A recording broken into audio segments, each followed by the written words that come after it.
શ્રી રામનવમી નિમિત્તે દાંતામાં ભવ્ય ભગવાન શ્રી રામની શોભાયાત્રા નીકળી।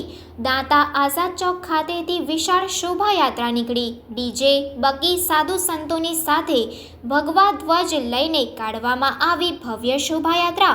પોલીસનો ચાંપતો બંદોબસ્ત શોભાયાત્રામાં ગોઠવી દેવામાં આવ્યો હતો। દાંતા મુખ્ય બજાર સહિતના દાંતાના નજીકના ગામોમાંથી પસાર થઈ નારગઢ રામજી મંદિર ખાતે શોભાયાત્રાનું સમાપન કરવામાં આવ્યું હતું। રેલી દરમિયાન સમગ્ર માર્ગો જય શ્રી રામના નારાઓથી ગુંજી ઉઠ્યા।